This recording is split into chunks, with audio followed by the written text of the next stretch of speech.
Nothing was crashing, and that was exactly why nothing changed. His life didn't look broken from the outside. There was work, there was routine, there was stability, but inside, everything felt paused. He woke up each day with the same quiet thought, I should be further by now.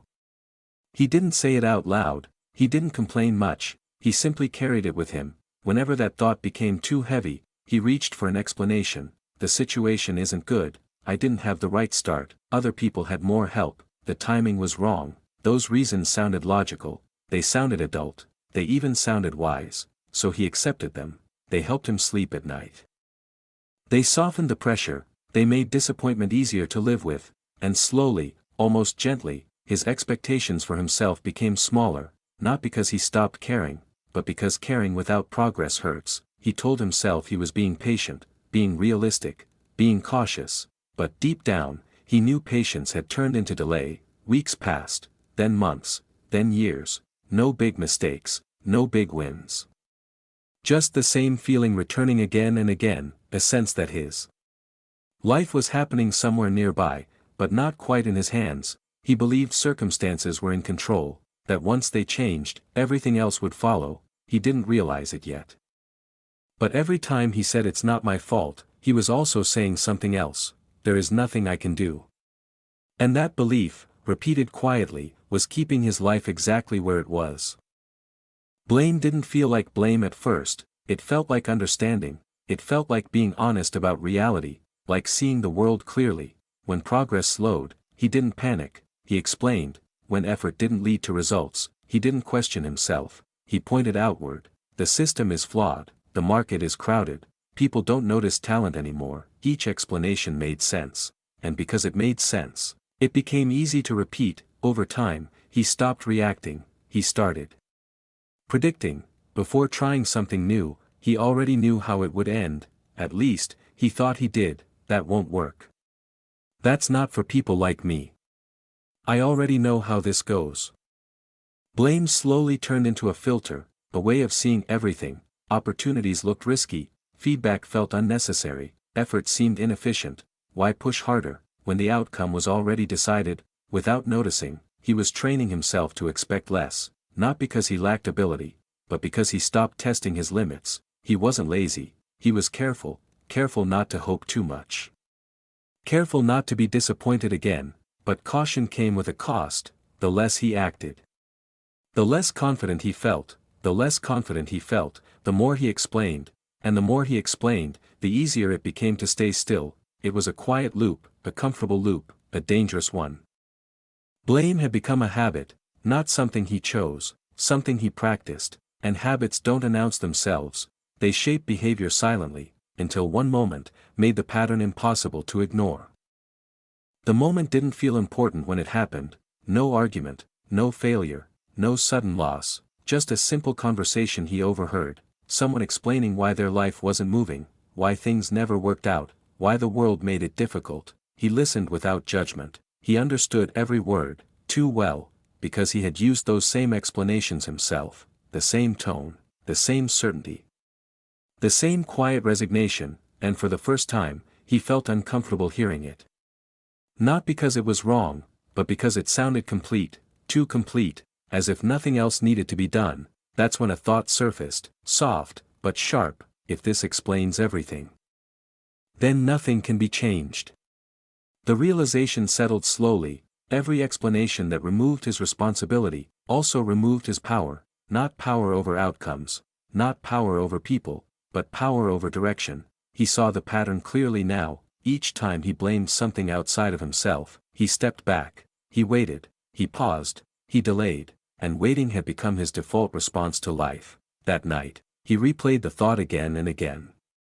What if the problem isn't the situation, but the way I respond to it?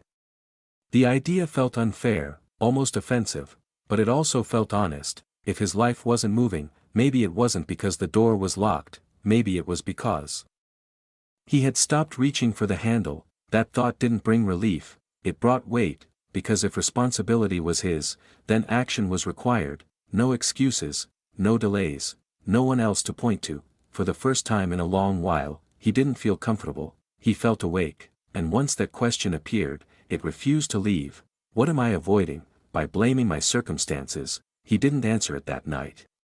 But something had shifted, the story he had been telling himself no longer felt complete, and that was the beginning of movement.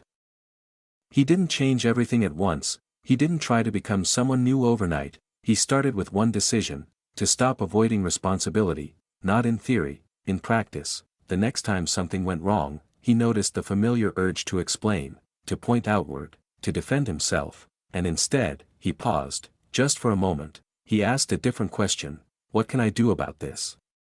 Not who caused it, not why it happened, just what was in his control. The answer was often small, sometimes uncomfortable, sometimes humbling: send the message he avoided, admit the mistake, try again without guarantees. It didn't feel empowering at first, it felt exposed. Taking responsibility removed his shield. There was no place to hide behind explanations. Some days, he failed, he blamed again, he caught himself too late, but now, he noticed, and noticing changed everything. Instead of judging himself, he corrected course, again, and again. Responsibility became a practice, not dramatic, not inspiring, just consistent. Slowly, his reactions changed. He stopped complaining as his first response, he stopped waiting for fairness. He stopped expecting clarity before action, he focused on movement, small actions, daily decisions, honest effort. The discomfort didn't disappear, but it became familiar, and familiarity made it manageable. He began to trust himself, not because he was confident, but because he showed up even when he wasn't. That trust, built quietly, became his new foundation, and for the first time, he felt involved in his own life again. The shift wasn't dramatic, no moment of arrival, no clear finish line, but things were moving. He noticed it in small ways. Conversations felt different, he listened instead of defending, he spoke with more intention, decisions came faster, not because they were easy, but because he stopped waiting for certainty. He acted, then adjusted. Mistakes still happened, setbacks still showed up, but they no longer stopped him. Instead of asking, "Why does this keep happening to me?" he asked, "What's the next step?" That question kept him moving. People began to trust him more, not because he was perfect, but because he took ownership. He followed through, he corrected errors. He stayed present when things were uncomfortable. Life didn't become fair, it didn't become simple, but it became responsive. When he changed his actions, his environment responded, slowly, quietly, without announcement. He understood something now: blame protects your ego, responsibility builds your life. As long as he blamed circumstances, he stayed still. The moment he stopped, progress became possible. Not because the world changed, but because he did, and that's the truth few people accept. Your life doesn't shift when conditions improve, it shifts when you decide to respond differently to the same conditions. That decision doesn't look impressive, it doesn't get applause, but it returns something priceless: control. And once control is back in your hands, movement is no longer optional, it's inevitable. So if you're listening to this, ask yourself one question: what are you blaming today, that you could take responsibility for instead? The answer won't be comfortable, but it might be the exact point where your life starts moving again.